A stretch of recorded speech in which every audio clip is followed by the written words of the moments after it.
Depuis le XIIIe siècle, la cathédrale Sainte-Marie veille sur Bayonne. Classée monument historique, patrimoine mondial de l'humanité sur le chemin de Compostelle, elle est le monument le plus visité de Bayonne.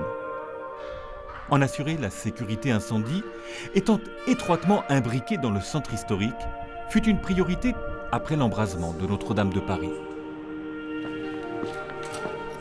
Là, on a installé des alarmes avec de la vidéosurveillance. Dans les endroits stratégiques, on a disposé des caméras thermiques, donc dans les combles, dans les beffrois, les salles patrimoniales près de l'orgue. En cas d'incendie, en fait, la température monte et puis on a la baie de surveillance qui nous permet de voir à quel endroit se déclenche un feu. Nouvelle installation électrique, colonne sèche, accès sécurisé pour les pompiers, séparation des combles, complète cette mise aux normes obligatoire.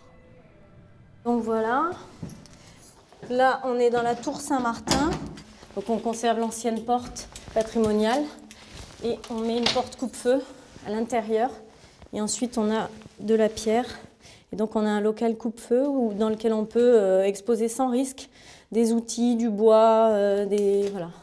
De mars à décembre 2024, ce chantier a été mené tambour battant afin que la cathédrale accueille à nouveau concerts et expositions interdits depuis novembre 2020.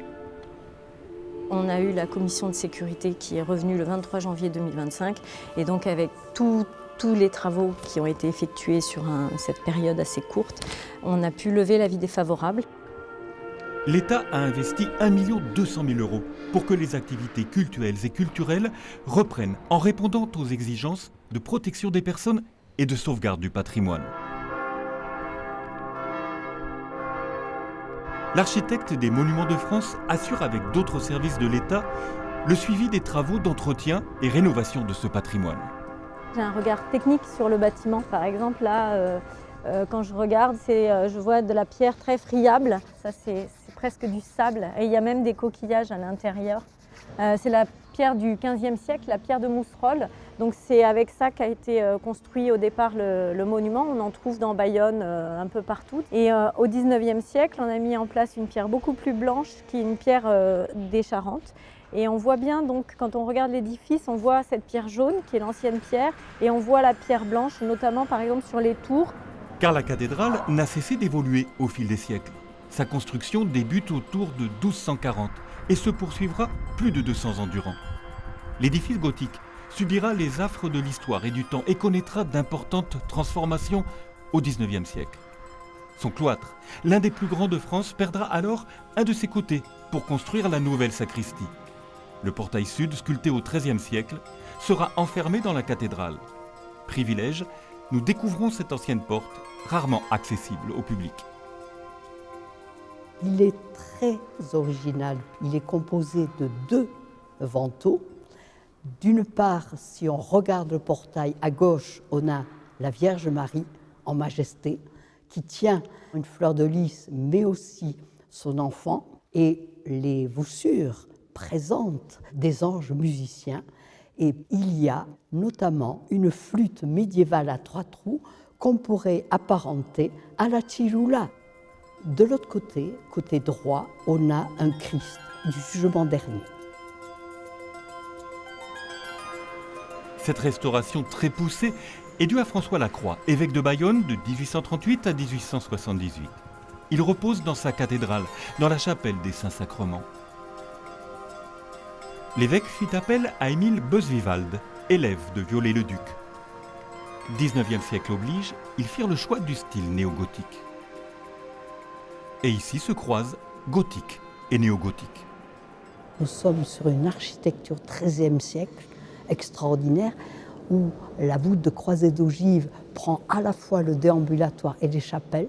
C'est une technique architecturale qu'on retrouve à Soissons, à Reims. Quand on parle de l'architecte qui a œuvré dans cette cathédrale au XIIIe siècle, on l'appelle le maître champenois. Mais tout le décor est du XIXe.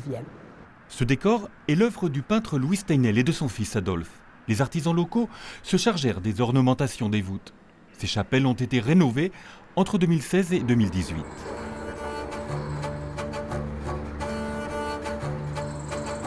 Les extérieurs de la cathédrale, propriété de l'État depuis 1907, ne sont pas oubliés. Ainsi, la tour sud, dont les travaux s'achèvent maintenant. Depuis les années 90, l'État a dépensé 17 millions d'euros pour la restauration et l'entretien de cette cathédrale. Donc là, on a ce chantier de la tour sud qui a commencé en 2020, qui s'est étalé sur 4 tranches et c'est environ 2 600 000 euros de budget pour la restauration des parements de pierre essentiellement, des éléments sculptés.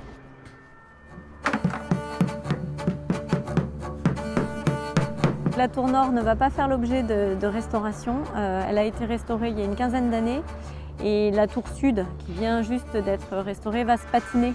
Donc le décalage entre les deux va se fondre dans le temps.